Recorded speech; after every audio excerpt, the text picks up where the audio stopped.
Hello, I'm Ron DiFelice from Southern Current, a solar plus storage developer out of Charleston, South Carolina. I've been in energy storage almost 20 years now, and Southern Current is active in 14 states and has deployed $500 million in projects, has over 3 gigawatts of solar projects in the pipeline, and many of those are solar plus storage hybrid projects. Happy to be here today talking about firming up solar, battery considerations for utility scale PV plus storage projects. So why should members of the PV community be interested in what's happening with energy storage? Well, this slide shows one of the major reasons, and it shows the enormous amount of solar plus energy storage hybrid projects that have entered the queue in 2019. So on the left-hand axis, you see the region of the country, and you can see the capacity in megawatts on the x-axis. The yellow depicts the solar plus energy storage that entered the queue. Also notable is the wind plus storage in the green. But you can see a total of over 67 gigawatts entered the queues in 2019, which is just an enormous amount.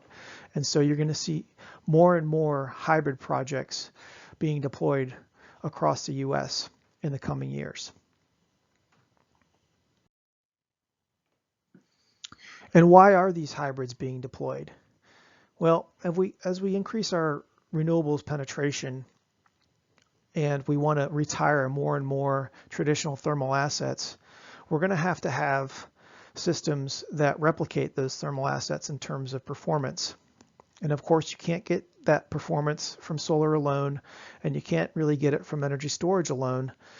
And so the hybrid really gives you the best of both worlds, as shown in this graphic here, which shows how you can replace 1 megawatt of gas capacity with a co-located 7 megawatt PV plus 6 megawatt 24 megawatt hour energy storage system. And so what you're seeing is the yellow depicts the solar system being served directly into the grid to meet demand. The purple is when the PV is charging the energy storage, and the blue is when storage is being dispatched into the grid. Also, you can see in gray, there's still a lot of curtailment happening, but basically the black line shows what a traditional gas plant would do in response to demand, and this combination of solar plus storage exactly mimics the performance of that gas plant. And so we're going to need more hybrids like this if we want to replace one for one the thermal assets. And so there are a lot of different types of technologies out there. Why are we focused on lithium-ion batteries for storage? Well, there's over 23 gigawatts of pumped hydro across the US already, but there hasn't been a lot of deployment since the 1990s. And there are several reasons for that, but the point is the majority of deployments the past 10 years have been lithium-ion batteries for a number of reasons. The biggest reason being we've seen tremendous price declines, and we are really riding the backs of improvements in price and performance in the EV markets. So the same batteries used for EVs are used for stationary storage, and so with the demand in EVs increasing dramatically, we have seen dramatic price declines. And this chart here from Bloomberg New Energy Finance shows the average sell price and the average pack price declines since 2014. And so today we sit at about $137 per kWh at a pack level, which is a very competitive price with other assets on the grid. And this is for lithium ion, of course, and nothing else can really compete right now on a price basis, especially with the price declines expected. The result has been, for the past couple of years, lithium ion batteries have had over 98% market share on a megawatt basis of all energy storage deployed across the grid. So focusing on lithium-ion batteries is probably the thing to do if you're thinking broadly about hybrid deployments over the next decade. And of course, these price declines are leading to explosive growth. And so this graphic from Green Tech Media and WoodMac shows on the y-axis energy storage deployments in megawatts by year.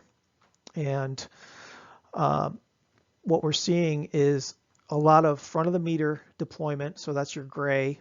Your non-residential is in light blue and your residential in dark blue.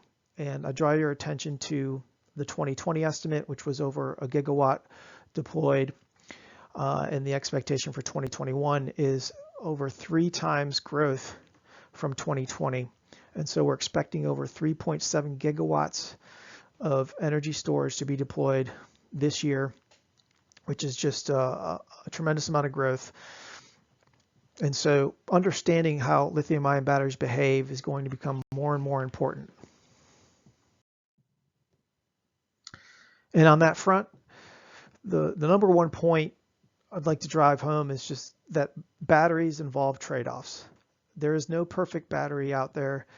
You have to make performance trade-offs when you consider price and a variety of other factors. And so what I'd really like to focus on is how critical it is to match the application for the battery with specific battery chemistry and OEM.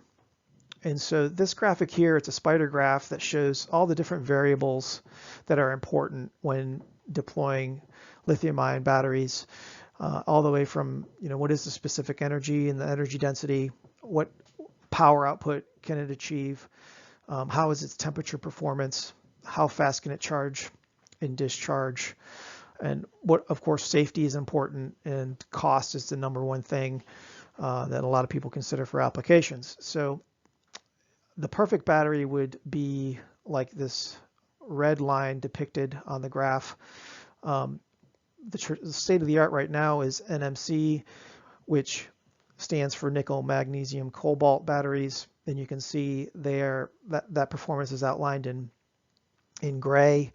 And then LFP is lithium iron phosphate batteries. And you can see the performance is outlined in blue there.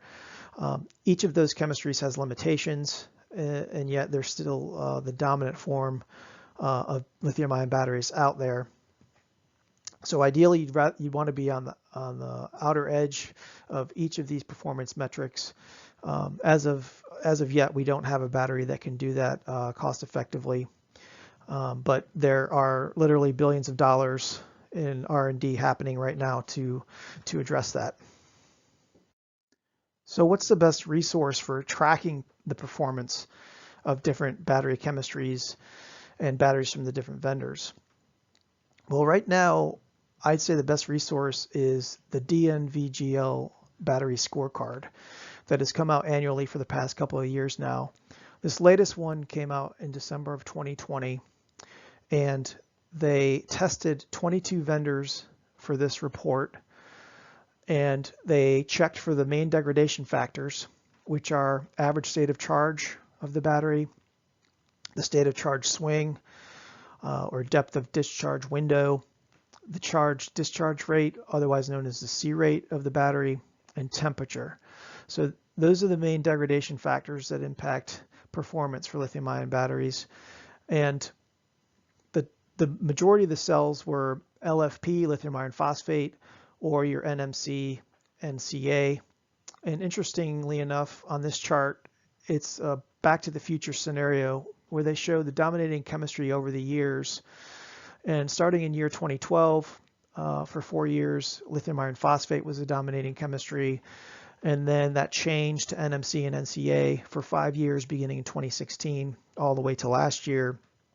And it's expected, because of increases in performance of LFP and a large amount of capacity coming online, that LFP is going to be the dominant form of lithium-ion batteries in 2021 and 2022. So let's take a deeper dive on some of the findings from that report. And one of the interesting high-level results is shown here, where they measured the number of turnovers that it took for a cell to reach 90% of its original capacity from a degradation standpoint. So every time you cycle a cell, you are going to lose capacity for any lithium-ion battery.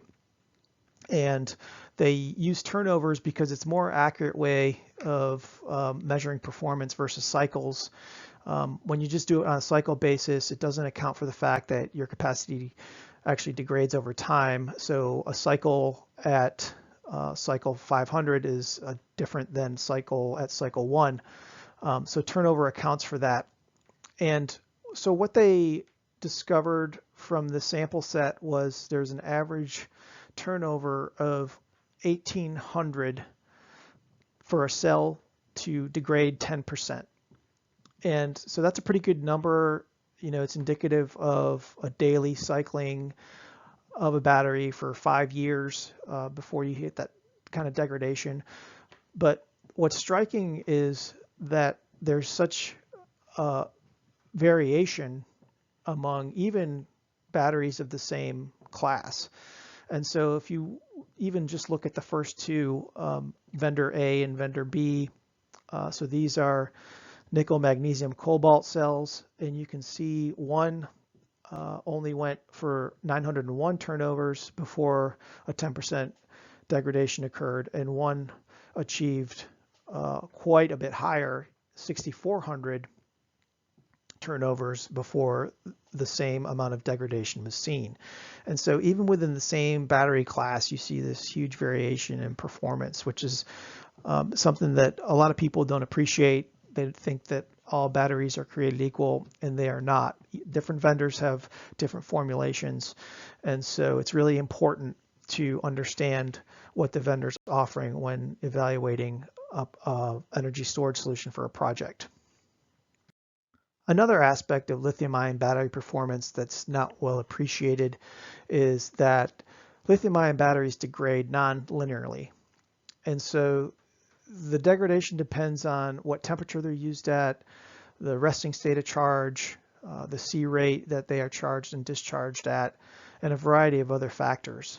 And so this graphic just shows the percent capacity versus the throughput for a couple of different cases, and you can see that they're very different. The test at 10 degrees C, of course, has a much worse performance than the other tests performed at higher temperature, and the degradation is highly nonlinear. Likewise, the green line has much steadier performance, but as you get out on the throughput, it eventually hits this knee where performance drops off precipitously. And so understanding this is important as well, and making sure that your long-term performance guarantee or warranty considers this aspect of the batteries is very important for your project development. With the growing interest in PV plus energy storage hybrids, it's really important that all stakeholders appreciate the limitations of lithium-ion batteries, and in particular that everyone understands that lithium-ion battery performance varies greatly depending on chemistry, vendor, and use case. A couple of the highlights of the presentation. Currently, commercial batteries can attain on average over 1,800 turnovers before degrading 10%. And capacity degradation is nonlinear, which is an important point to consider when thinking about long-term performance. Ultimately, matching the application with a battery and a vendor is an important part of successful hybrid project development. I appreciate your attention and look forward to answering any questions. Thank you.